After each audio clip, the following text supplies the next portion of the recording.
محرم الحرام اسلامی کیلنڈر کا پہلا مہینہ ہے۔ معنی کے لحاظ سے اس کا مطلب ہے عظمت اور بزرگی اور حرمت والا مہینہ۔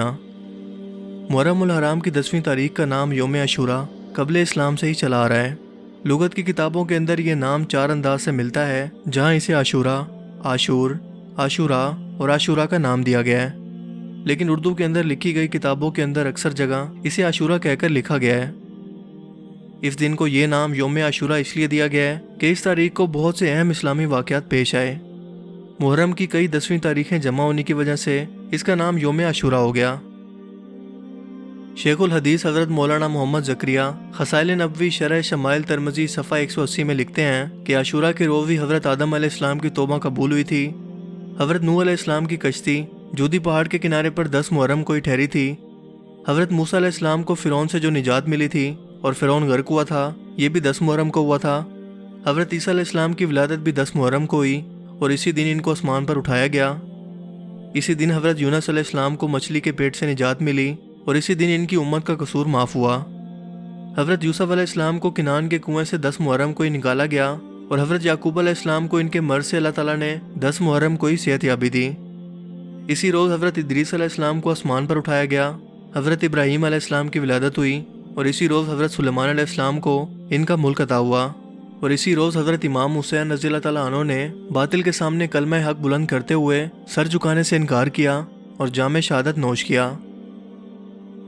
حضرت عبداللہ بن عباس رضی اللہ تعالیٰ عنہ فرماتے ہیں کہ رسول اللہ صلی اللہ علیہ وآلہ وسلم مدینہ تشریف لائے تو یہودیوں کو عاشوراء کے دن روزہ رکھتے دیکھا۔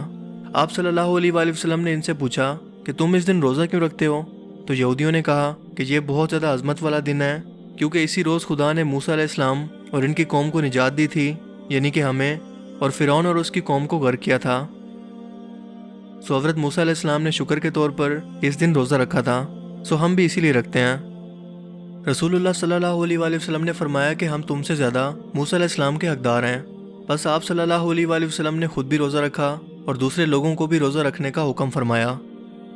حضرت ابو قتادہ رضی اللہ تعالیٰ عنہ فرماتے ہیں کہ رسول اللہ صلی اللہ علیہ وآلہ وسلم نے فرمایا کہ میں اللہ تعالیٰ سے امید رکھتا ہوں کہ عاشوراء کے دن کا روزہ گزشتہ 1 سال کے گناہوں کا کفارہ ہو جائے۔ حضرت عبداللہ بن عباس رضی اللہ تعالیٰ عنہ سے روایت ہے کہ جب رسول اللہ صلی اللہ علیہ وآلہ وسلم نے یوم عاشوراء کا روزہ رکھا اور دوسروں کو بھی روزہ رکھنے کا حکم فرمایا تو عرض کیا گیا کہ یا رسول اللہ صلی اللہ علیہ وآلہ وسلم، اس دن کی تو یہود و نصارہ تعظیم کرتے ہیں۔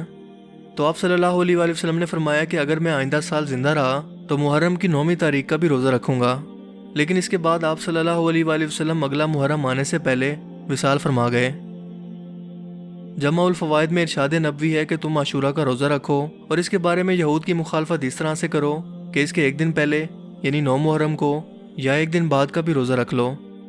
اس کے علاوہ جمع الفوائد میں ایک اور روایت ہے کہ رمضان کے روزوں کی فرضیت سے پہلے عاشوراء کا روزہ فرض تھا، لیکن جب رمضان کے روزے فرض ہو گئے تو پھر جس کا دل چاہتا وہ عاشوراء کا روزہ رکھتا اور جس کا جی چاہتا وہ نہ رکھتا۔ حضرت عبداللہ بن مسعود رضی اللہ تعالیٰ عنہ سے روایت ہے کہ رسول اللہ صلی اللہ علیہ وآلہ وسلم نے فرمایا کہ جس شخص نے عاشوراء کے دن اپنے اہل و عیال پر خرچ کرنے میں فراخی کی تو اللہ تعالیٰ پورے سال اس کے رزق کے اندر اضافہ فرما دے گا۔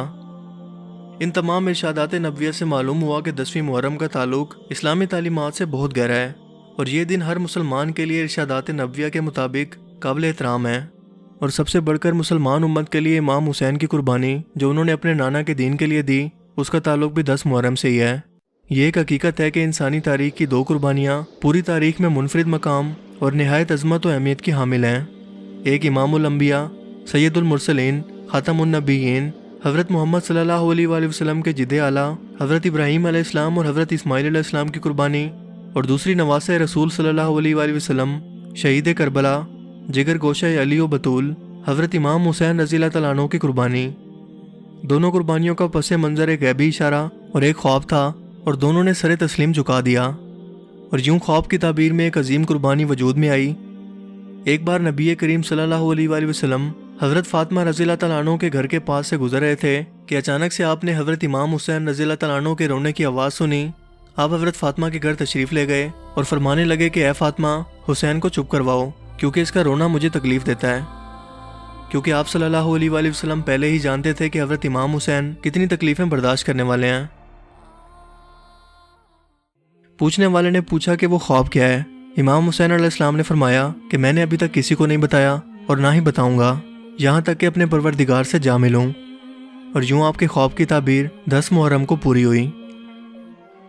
خلاصہ یہ ہے کہ اس دن مسلمانوں کے لیے 2 کام کرنا مستحب ہیں، ایک تو عاشورہ کے دن کا روزہ رکھنا اور اس کے ساتھ ایک اور روزہ 9ویں یا 11ویں محرم کا شامل کر لینا، اور دوسرا گھر میں روزانہ کے معمول کے مقابلہ میں کھانے کے دسترخوان پر اپنی حیثیت کے مطابق کشادگی اور فراخی پیدا کرنا، اور اس سلسلے میں مذکورہ حدیث کی روح کو مد نظر رکھنا۔